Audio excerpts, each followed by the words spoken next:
Hello there, my name's Card. I'm a long-time progressive community organiser and activist.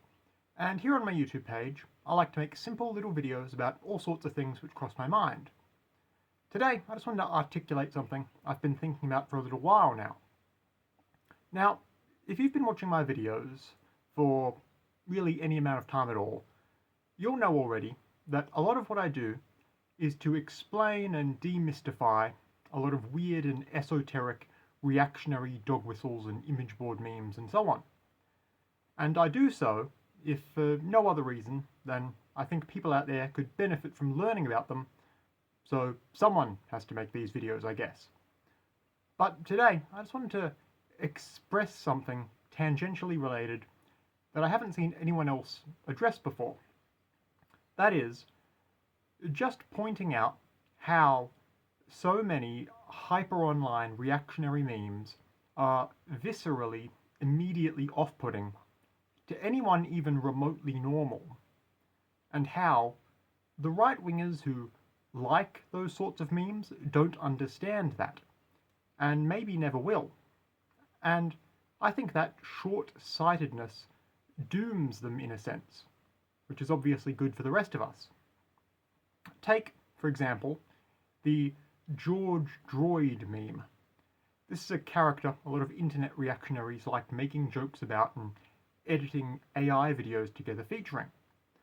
If you don't know, this is essentially a caricature of the real-life police murder victim George Floyd, who they edit to make look like a resurrected cyborg black robot stereotype. And they make videos about this cyborg doing crimes and stealing drugs and so on. To any normal person who might see that, it's just highly off-putting. It almost goes without saying. But it seems virtually every right-winger you see online these days delights in viewing and making content that would never appeal in a million years to anyone outside of their own little reactionary bubble. It's just basic common sense. They're intentionally trying to make the most grotesque, racist, shocking thing they can, and then they wonder why everyone else thinks they're wrong for doing it. Around 10 or 15 years ago, when a lot of online meme culture started pivoting in this direction, the line they'd always use, if you mentioned this, was inevitably something like, "What about my freedom of speech?" or "I have a right to be edgy," or "It's just a meme, triggered much?" or something like that. But that's totally missing the point. It's not even about whether or not you have some abstract right to make the most unpleasant content you can. It's about the fact everyone normal simply doesn't actually want to see that stuff. The sort of content it's typical for any online reactionary to enjoy now isn't merely edgy or dark humor or anything like that. It's downright antisocial.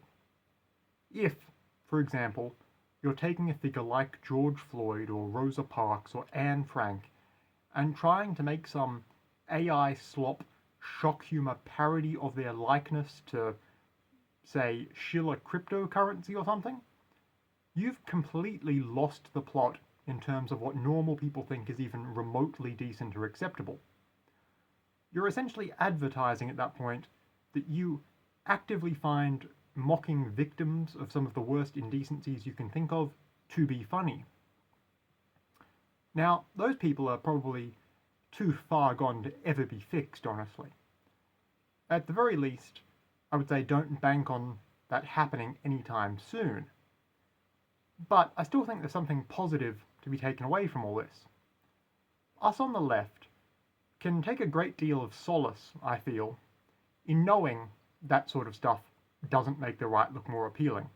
It does the exact opposite. Every single George Droyd meme and the like isn't convincing anyone normal that racism is funny. It's only signaling that the people who make and post that sort of garbage don't have any sort of moral standard and don't understand any sort of social norms. Which again, is good for us. Let the reactionary right turn itself into the domain of the socially maladroit and maladjusted. Because the more all the online rightoids of the world poison their own minds with this stuff on the internet, the more they'll strip themselves of any ability to connect with normal people in the real world. It's a self-fulfilling doom spiral. All started because they wouldn't heed any advice years ago that regular people don't like all these shock humor racist memes, and they aren't a substitute for real political thought either. Being weird like that is just absolutely corrosive to building real-world connections. It's just something to reflect on and keep in mind. Anyway, once again, my name's Card. If you want to hear more from me, feel free to subscribe to this YouTube page, or just take a look at my other videos. Either way, goodbye for now, and have a lovely day.